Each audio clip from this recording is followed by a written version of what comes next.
Psicología y Sociedad presenta. Muy bien, continuamos en Buenas tardes América. Está interesante nuestro programa en el día de hoy. Quisiera, antes de continuar con nuestra entrevista a Yves Montaz sobre el tema de la esquizofrenia, mandar un saludo a todas esas personas que nos siguen en nuestro proyecto de Psicología y Sociedad, nuestros amigos de México, de Venezuela, de Panamá, de Paraguay, de Nicaragua, de Honduras, bueno, América Latina, vamos a mencionarlo, son muchos los que nos siguen, y recordarles que salimos en el canal 3 de Win Telecom y el 38 de Tricón. Continuamos contigo, Yves. Tras la pausa hablábamos de que íbamos a hablar cómo es vivir con una persona con esquizofrenia. Ya vimos lo que significa para la persona propiamente dicho que padece la enfermedad.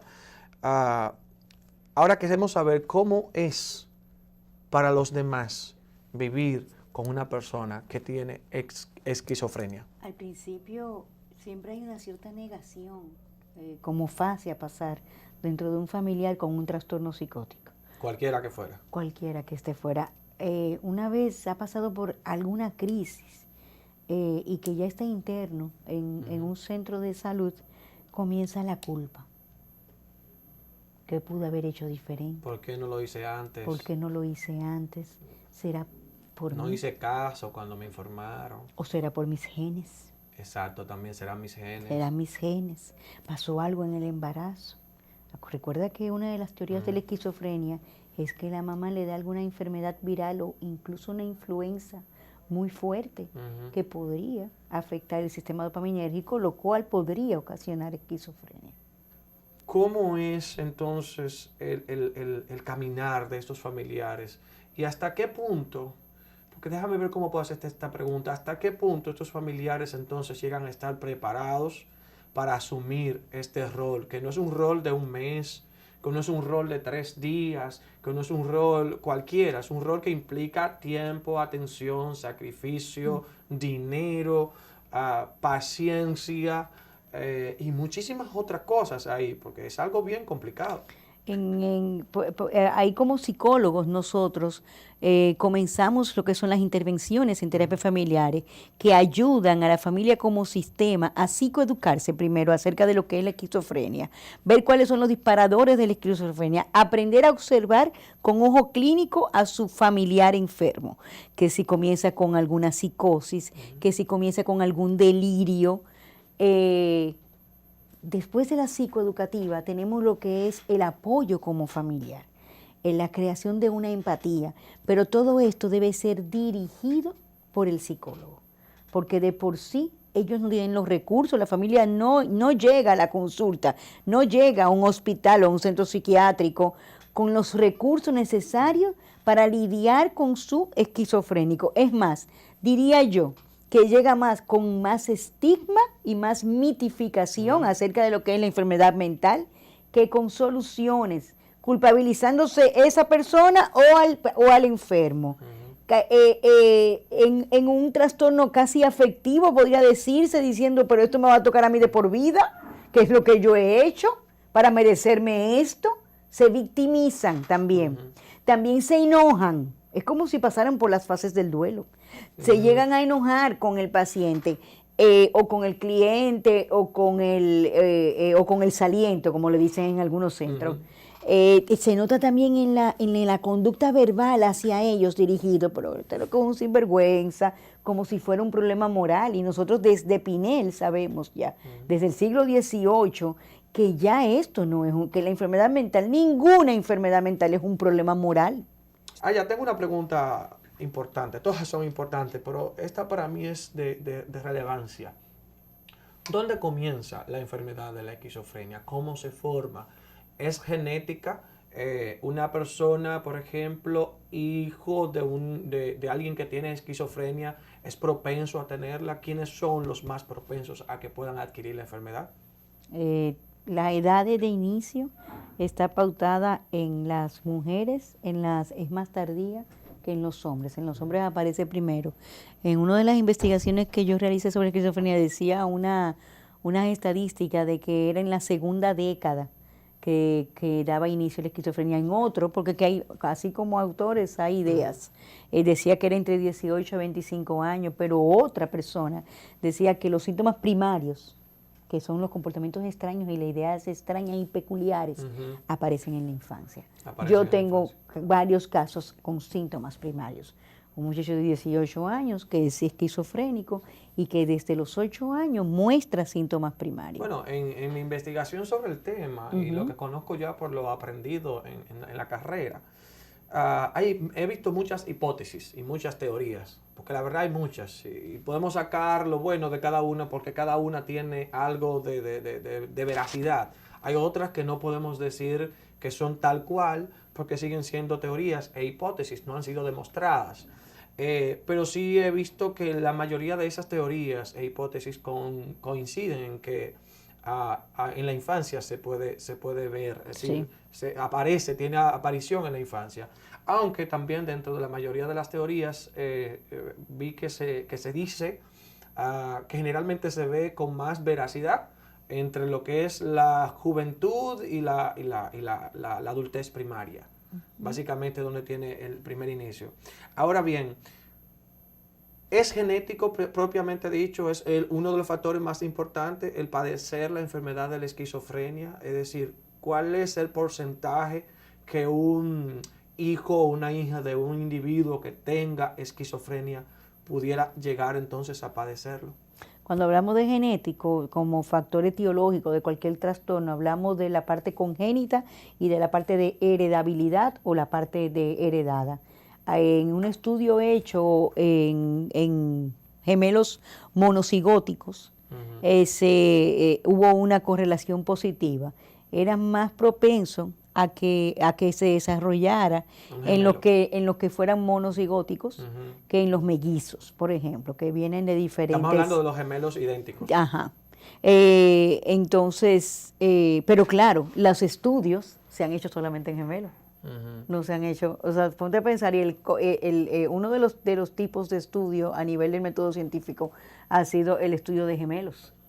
No ha sido el estudio de toda la población esquizofrénica o de niños con comportamientos extraños. O sea, que partimos de esa información, porque es la que tenemos al alcance, pero pudieran darse hay un otros gen, se habla de, no se debe decir el gen de la esquizofrenia, pero sí se debe decir de un porcentaje de herencia.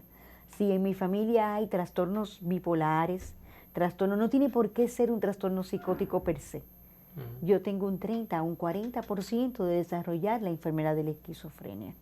Se habla de un gen. Por ejemplo, el muchacho que yo te decía que mostraba síntomas primarios, su padre tiene un trastorno bipolar. Y su madre tiene un trastorno delirante. Sí, eso es una familia. Wow. Pero entonces, estamos hablando de que los más propensos a padecerla, si estuviéramos hablando desde el punto de vista de genética, desde el punto de vista genético, por ejemplo, el hermano idéntico de alguien que tiene la enfermedad.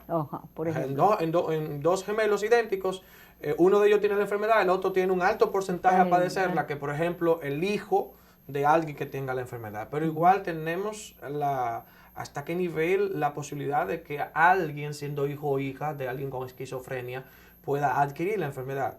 O sea, esa parte... De cómo un genotipo se convierte en fenotipo. Exactamente. El genotipo se convierte en fenotipo, que es un gen activo. ¿Cómo se activa? Dependiendo de lo que pase en la infancia. Existía un programa de televisión que se llamaba Índice de Maldad, que planteaba esta perspectiva, la perspectiva que es psicosocial, que son los factores ambientales los que despiertan los genes dormidos en el cerebro. Si, por ejemplo, tengo una madre abusadora, si mi padre me golpea, si he pasado por una serie de bullying, pero que sean lacerantes realmente a lo que es la estructura de la personalidad, sí puedo desarrollar esquizofrenia. No, pero tiene que haber algo genético. Tiene que haber algo genético. O sea, yo puedo tener la parte genética de quizás tiene que haber como la combinación de combinación, pero puede que esas otras cosas, si no se dan, yo pueda vivir con la... vamos a usar este término, no sé si aplica, yo pueda ser portador de la enfermedad y vivir una vida normal, no necesariamente tener que llegar a ser intervenido a nivel de medicina, de médicos, de psicólogos, porque para desarrollarse tiene que haber como un punto detonante, lo que estamos diciendo. Sí. Es así. En otros casos no hay puntos detonantes, sino que automáticamente la persona comienza de manera natural a tener una evolución de la enfermedad. Una evolución de la enfermedad, es así. ¿Cómo pueden los familiares tratar, o sea, cómo se puede tratar esto? Y ahí involucra entonces familiares, al profesional. Claro. ¿Qué más? Médicos. Tenemos el sanitario, tenemos el enfermo y tenemos el familiar o los familiares, que son como las tres patas de una mesa. Si falta uno, el tratamiento no es efectivo. Necesitamos, tú y yo como psicólogos, necesitamos el apoyo de la familia, necesitamos psicoeducar a la familia, necesitamos que la familia de verdad sirva de ayuda y no sirva de lo que hasta ahora o generalmente sirve, que es de elemento estigmatizante, de elemento culpabilizador. Eso necesitamos bajar esos síntomas, porque mientras esos síntomas estén activos en la familia, el sistema de la familia no va a funcionar. Las enfermedades mentales o separan o unen. Y nosotros estamos llamados a lograr la unión familiar.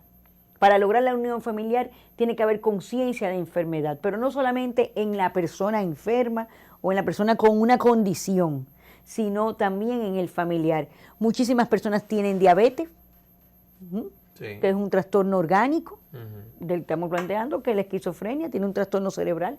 Muchísimas personas tienen diabetes y no son tan estigmatizadas como las personas con trastornos mentales. Entonces ya estamos ante las puertas del siglo XXI y todavía pensamos que es una sinvergüencería. Sí. Todavía pensamos que tenemos que ocultarlo. Todavía pensamos que el vecino no se puede enterar que yo tengo un hijo con un trastorno psicótico o con un trastorno del estado de ánimo, con un trastorno de la personalidad.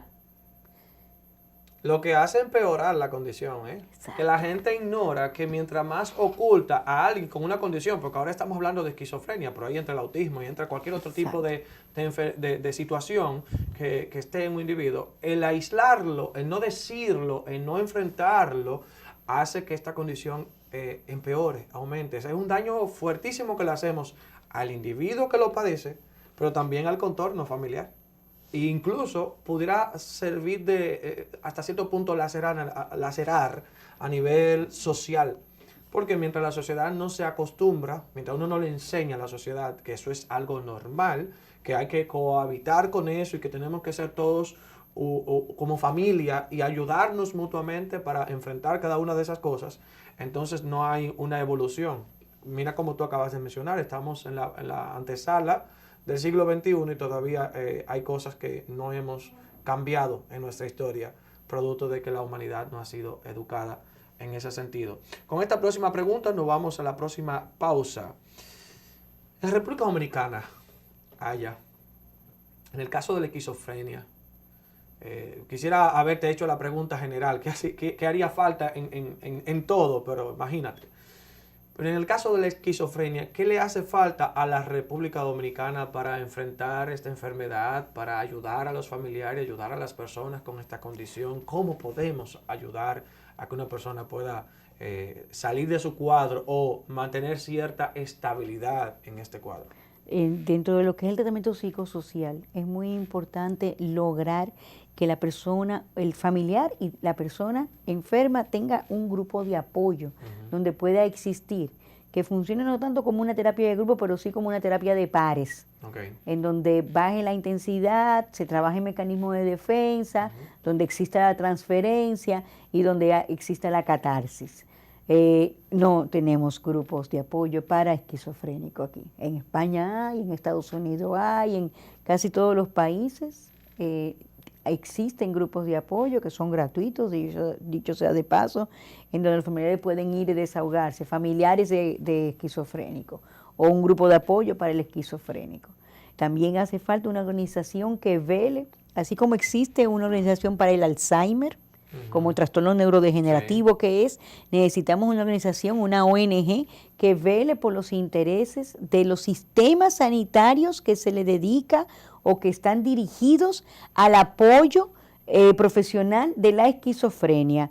Una de las madres de uno de nuestros pacientes que ya casi se reinserta socialmente, quiere abrir una organización ante la lucha constante, la crisis económica constante, el poder quedarse sin recursos, el miedo constante de que su hijo pueda ser botado de la institución donde está o que no tenga una institución donde ir.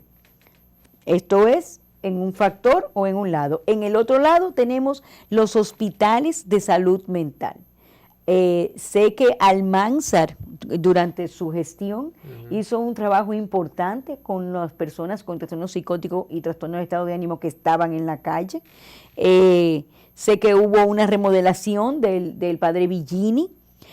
Sé que hubo una proliferación de hostales, de casas de estancia para pacientes crónicos, que los esquizofrénicos son pacientes crónicos, pero falta más. Tenemos Ansalud, tenemos el de Ceballos, que se llama el hostal, tenemos el de William, que es la casita de Gascuer, que se llama, no, te miento si te digo que recuerdo, tenemos el Divino Niño, tenemos psiquiátrico donde podemos internar e intervenir farmacológicamente a un paciente en crisis, hacer intervenciones en crisis que te puede durar 10, 12, 15 días, que es lo que dura el protocolo para cualquier trastorno, hasta que te baje. ¿Y qué pasa después? Ahí es que estamos. Necesitamos centros de estancia para pacientes crónicos, donde se le da terapia ocupacional, donde se le da arte terapia, donde se le da terapia de meditación, donde se le da cocina, donde se le reinserta más adelante a la sociedad o donde también puedan vivir ahí. Necesitamos ese soporte a nivel sanitario. Ayebes, antes de hacerte, porque ya estamos en la parte final del programa, en la parte donde vamos ya a despedir, antes de hacerte las últimas dos preguntas, dinos, nos quedan 2 minutos, tenemos que aprovecharlo. Sí. Dinos dónde podemos localizarte, tu número de contactos y todo eso, donde la gente que pueda tener alguna condición a nivel psicológico, a nivel familiar, de pareja, la que fuese, dentro de la psicología, pueda acudir a ustedes. Pueden ir conmigo al consultorio En Busca de la Serenidad. Está ubicado en Plaza Central, en el 4º piso, local 401. El teléfono es 566-3754. Mi teléfono personal, 849-707-8033. Gracias, Aya. Despedimos con estas 3 preguntas para que nos las digas quizás en 30 segundos. Sí. ¿La esquizofrenia se cura o puede una persona, en caso de que la esquizofrenia no se cure, llegar a vivir una vida normal? Normal, funcional, trabajar. Quizás no sea el trabajo que pensaba el familiar, pero va a ser un trabajo técnico y va a ser una persona que va a ser productiva. Porque ¿qué va a pasar, señor y señora con cuyo hijo es esquizofrénico cuando ustedes se mueran? Necesita ingresar a un tratamiento lo más rápido posible que sea de corte social, que lo lleven a trabajar. Muy bien. ¿Y de la sociedad qué podemos decir? ¿Qué debe decir la sociedad? 15 segundos. Desmitificar a la esquizofrenia. Desmitificarla. Es un trastorno mental. Es un trastorno mental. Y no sabemos ni siquiera lo que es normalidad actualmente. Así es. Aya, muchas gracias por haber estado con nosotros. Muchas gracias. Señores, gracias por haber estado en sintonía con Buenas Tardes América y este es su segmento Orientación Familiar. Recuerden que nos pueden encontrar en Psicología y Sociedad RD en YouTube y en Facebook para más informaciones y ver allí todo lo que tenemos. Gracias por haber estado con nosotros. Dios les bendiga. Gracias por visitar nuestro canal. Suscríbete si aún no lo has hecho, haz clic en el botón me gusta y comparte este video en tus redes sociales.